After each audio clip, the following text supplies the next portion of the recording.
Tonight on the Mike Tomlin Show, Coach Tomlin joins Bob Pompeani to recap the Steelers' first win of the season and preview tomorrow's home opener.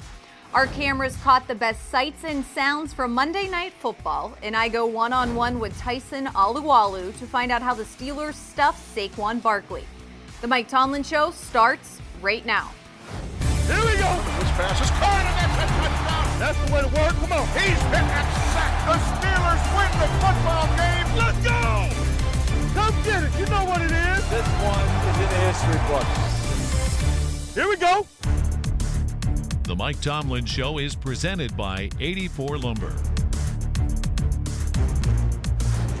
Hi everybody, I am Missi Matthews and welcome to the Mike Tomlin Show presented by 84 Lumber. Monday night was the first time in franchise history that the Steelers opened a season in New York against the Giants.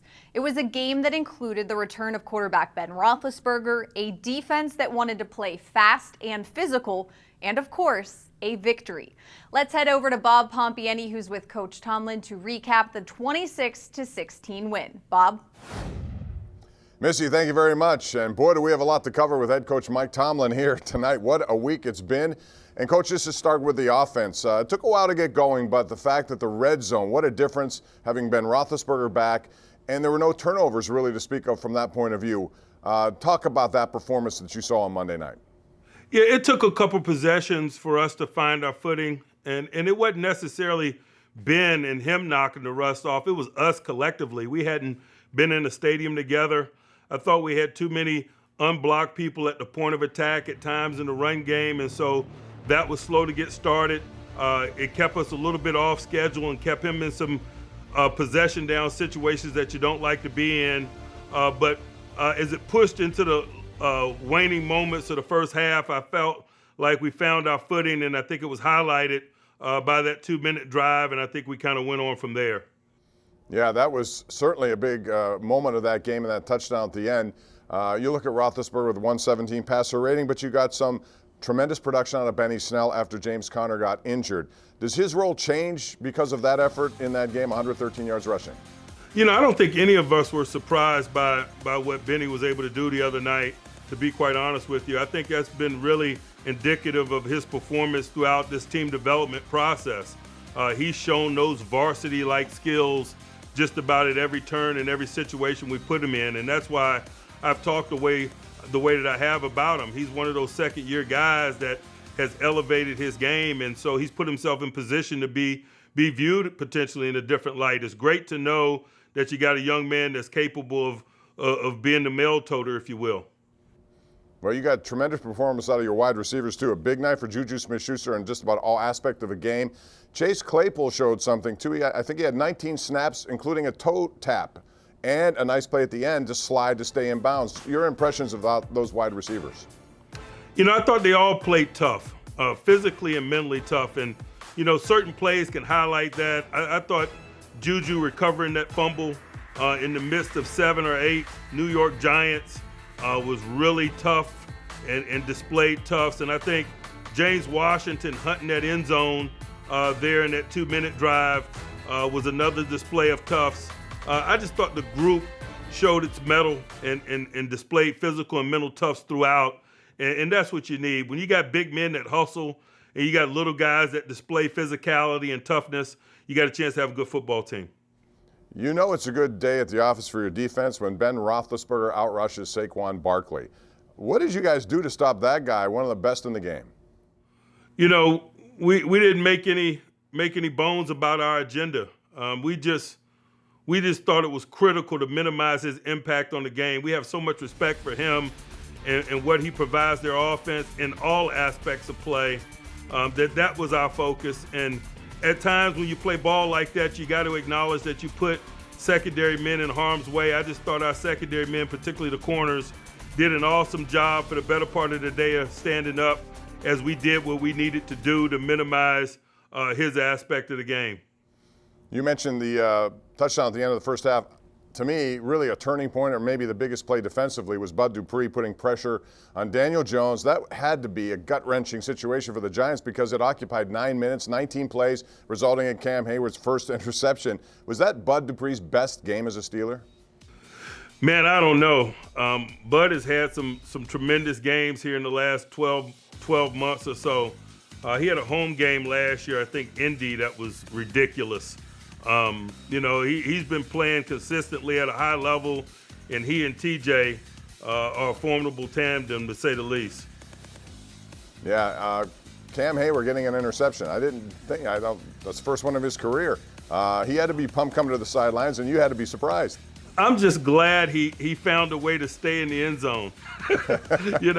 I'd much rather have that ball spotted out than at about the one. I had concerns about him trying to come out of that end zone, man. I'm glad he exercised some better judgment. The other part of this was the injury. Of course, you had offensive linemen go down.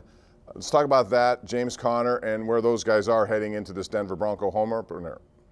Well, injuries are a part of it. We're working on a short week, so we got to be ready to fill in the ranks, if you will.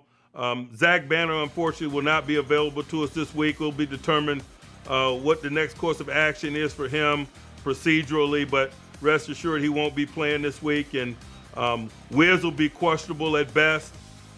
Feel good about James's potential inclusion in the planning for this week, but all of those things remain to be seen, and that's how life is when guys have in-game injuries and you're working on a short week. And I think our guys have a keen understanding of that, and I know that there's some guys in the wings that are ready and able to prove that they're capable as well, and that's just a component of team play, particularly in this environment that we're in. You got to be light on your feet. Guys have to be ready and willing to ascend and put their hand in the pile and be reasons why we're successful. And it'll be an exciting week for some. It'll be an opportunity for those guys to show that they belong and answer the bell, and I'm looking forward to giving them that opportunity. You always talk about next man up, and that's true already week one into the season. When we come back, Coach Tomlin will talk about the next opponent. It's the Denver Broncos coming off a home loss on Monday night. We'll get into that when we return. Missy, let's go back to you. Thanks, Bob. And it was a short week for both the Steelers and the Broncos. Tomorrow, of course, is Pittsburgh's home opener. And since Heinz Field has opened, the Steelers are 15-4 in their first game of the season. Still to come on the Mike Tomlin Show, the lights were shining bright for the Steelers' first win. We have the best sights and sounds from MetLife Stadium. We'll be right back.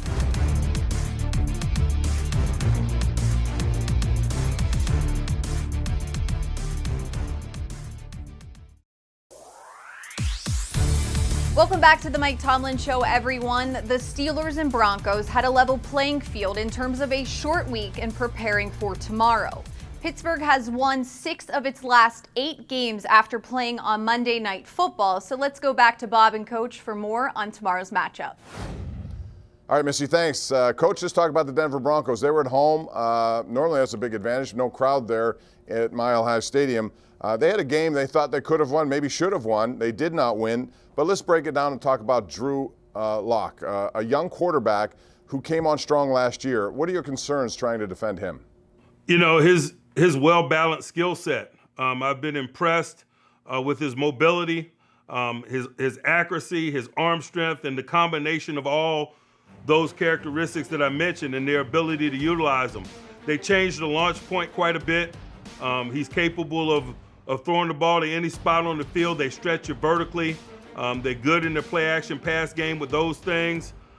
He spreads the ball around to a variety of really capable receivers. And within that group, you got to acknowledge Fant at tight end is receiver-like. I mean, he is one of the talented guys at that position in this game. He's capable of turning a short pass into a long gain, and he supplemented some known talents like Sutton with some high-quality rookies like Judy out of Alabama and Hamler out of Penn State. So they have a variety of weapons at his disposal, and they're great at changing the launch point and throwing the ball to all points on the field. So that's a challenging aspect of play for us this week. Seems like every week you're going to be challenged with some good running backs, and a lot of teams have 2, and in this case they do have 2. I know Philip Lindsay got injured in that game, but Melvin Gordon was brought over. That's a pretty good 1-2 punch. Yeah, we got a lot of respect for both guys. We've seen both guys recently. I know Lindsay ran for 100 on us his rookie year the first time we saw him, and we've seen Melvin some over the years and got a great deal of respect for him. How they utilize them in the division of labor is something that we have to focus in on in an effort to slow those guys down. They're both top quality backs, but they do have different traits. And I imagine that they're going to utilize those traits to their advantage. So we got to do a good job of scouting, and we got to do a good job of anticipating the selection of plays when each man's in there. Defense led by Von Miller, but he's now out. How big of a loss is that, and what do they do to compensate for his absence? It's an enormous loss. You're talking about a guy whose resume reads as it reads. Super Bowl MVP, perennial Pro Bowler, a potential gold jacket guy, no question. He's a significant component, but he's more than that. He's the catalyst, if you will, for their group. So there's an adjustment when things like that happen, and teams go through that from time to time. We went through a similar adjustment when we lost Ryan Shazier. And so other guys ascend, they redistribute responsibilities. I imagine Bradley Chubb is going to be a big component of that. He's a highly talented outside linebacker who played opposite of Von Miller. He's a quality player coming off of an injury himself in 2019. So I know he's excited about not only answering that challenge, but just the challenge of getting back out after sustaining injury himself. Yeah, they got after Ryan Tannehill at times in that game on Monday night. Is that a team that likes to blitz a lot? You have to be aware of that more so than anything else they may do. They're capable of blitzing, but make no mistake, they have some capable rushers, and I'd be remiss if I didn't mention Casey, the acquisition from Tennessee Titans. That's a guy that's been to 5 straight Pro Bowls as an interior defensive lineman, and he's a quality interior rusher and provides that interior component of the rush. They lost Wolf this past offseason. They replaced Wolf with Jarrell Casey, and you're talking about a guy that's capable of really disrupting you on the interior as well. All right, we have plenty more coming up. Missy will be back with that. And as we come back here, we're going to talk about what it's going to be like on opening day with no fans. Mike Tomlin and the Steelers went through that on the road. What's it going to be like at home? We'll discuss when we come back. Missy, let's head back over to you.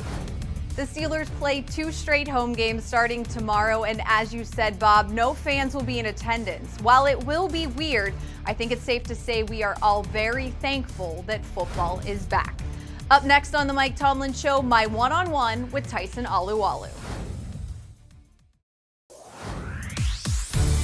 The Mike Tomlin Show is presented by 84 Lumber. Are you 84 Lumber material? Visit 84lumber.com/careers to learn more. The Steelers defense had themselves a night at MetLife Stadium on Monday. They played fast, they stuffed Saquon Barkley, and they certainly made quarterback Daniel Jones uncomfortable. To find out how they had so much success, I had a chance to go one-on-one virtually with Tyson Alualu. Nothing open for business in the interior of that defensive line. The defense, everybody has talked about wanting to play fast, have good communication. Do you feel like you guys were able to accomplish that, at least take that next step in week 1? Yeah, I think that was a good first step for us. Playing fast, communicating, that's always big. You know, that was a big emphasis throughout camp. And for it to be our first week, I think that was a good stepping stone. I think, you know, we still got a lot to improve on. I think we're always going to play fast, but I think, you know, communication and, you know, I think week after week, I think that'll just continue to get better just with the experience the young guys are having, just being out there. So I think it'll just continue to get better week after week. Lastly, I wanted to ask you about Mike Munchak, a beloved former Steelers O-line coach, now with the Denver Broncos. Cam Hayward said he will definitely be a spy for their offense. How much do you think that is real in terms of them trying to prepare for you guys? Yeah, I think he definitely has the upper hand, knowing, you know, the ins and outs of a lot of personnel here. Munchak is a person that's well respected, you know, from a lot of the players, from a lot of the coaches, this whole organization. But so it'll definitely be a challenge. I think it's already a challenge for a lot of teams that he faced because of the knowledge that he has and experience that he has, and you know he's going to pass that on to his O-line, his players. So it'll be a good task for us.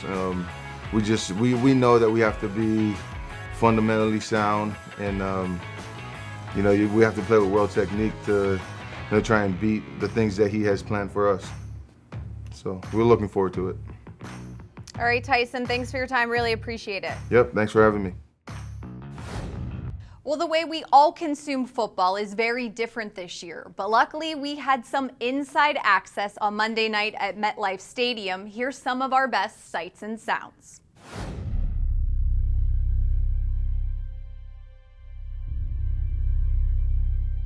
After months of planning, countless tests and temperatures taken, safety precautions put into place, football is finally back. This season will be like no other. Although the atmosphere is altered, the game itself is untouched. Through the many uncertainties, the goal of the Steelers and the Giants have not wavered. They both are looking for a championship, and their journeys start on Monday night.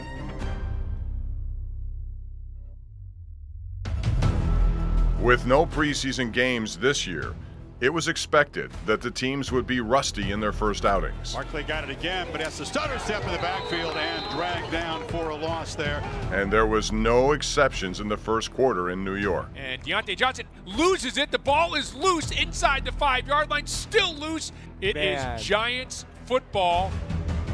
Huge win for this Pittsburgh defense. They hand the Giants a gift on the doorstep and have to settle for a field goal. Let's get it. Hey, let's go. Let's go. Let's go. Pressure, Roethlisberger hit as he throws, but it's complete. Down the sideline and intended for Chase Claypool, makes the grab. Was he inbounds? Yes. They say he was inbounds. Wow, dragged both toes. That was a phenomenal catch by Chase Claypool. Great body control. His first reception as an NFL player. And that one is perfect for 41. It was all tied up at 3. Both teams were starting to find traction, and the game began to open up. Slayton, caught, touchdown Giants! Don't blink! Giants again moving quickly to the offensive line. Jones back, is going to throw underneath, and it's intercepted. What a play by T.J. Watt. Boy, he read Jones's eyes, dropped back, and picked it off. A huge play coming by T.J. Watt. Yes, sir! Yes, sir! Sometimes it's a play like that from the defense that can spark some momentum. Roethlisberger throws over the middle, complete, hauled in, and that is the first reception as a Steeler by Eric Ebron. Roethlisberger back. Here come the Giants. Roethlisberger floats for Juju Smith-Schuster. Touchdown, Steelers. And the beauty is he waited just enough to let that thing go, let Juju clear across the middle. Still threw it just beautifully, getting a lot of air, giving Juju time to get under it. Pressure again, and Jones is hammered hard.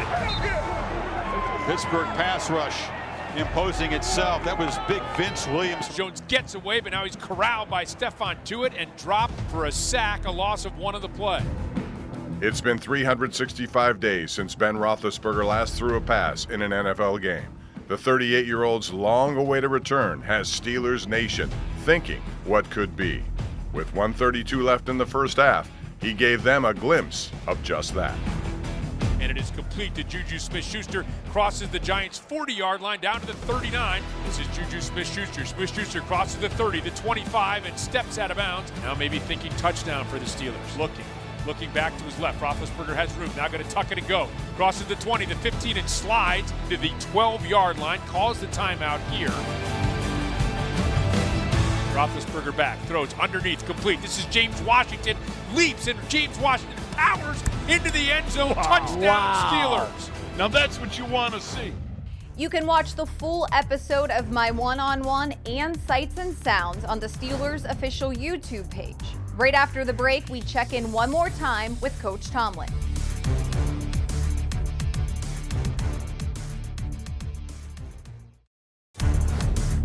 The Mike Tomlin Show is presented by 84 Lumber. The Steelers got to experience what a game will be like without fans on Monday night, but tomorrow will be a completely different story. When you think of Heinz Field and Steelers Nation, you of course think of terrible towels and Renegade. So let's check back in one more time with Coach Tomlin and Bob to see what they expect tomorrow's atmosphere to be like. Guys. All right, Missy, thanks. Well, it's the home opener. It's the Denver Broncos. They'll be in town. You'll see that game on KDKA TV. What we won't see are fans. And Coach Tomlin, you went through that on Monday night. It had to be a unique experience. What do you learn from that heading into this game with a lack of atmosphere, which you're normally used to getting? You know, I think we all were speculating until we actually got in the environment. And I think what we discovered is that the reality of the environment is very similar to the mock environment that we created at Heinz Field in preparation for it. The level of communication and the ability to communicate was very similar to what we experienced at Heinz Field. It is an adjustment knowing that you can yell instructions to people on the field. By the same token, the people you're playing against can also hear those instructions. And so was some of that, to some of that give and take to be evaluated. The sights and sounds of the game are interesting. Some of the things that you hear from the players in game and pre-snap. I think we're all going to continue to get comfortable with our reality here in 2020 and how to best take advantage of it and how to best minimize some of the negativity that's associated with it. I'm still looking forward to Renegade. Hopefully that's going to be played, and it juices you guys up on defense. It should be a fascinating day. Mike, thanks very much. Appreciate your time as always.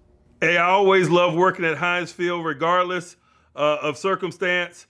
I got a chance to be in my driveway about 15 minutes after I leave the stadium, and that's always a good thing.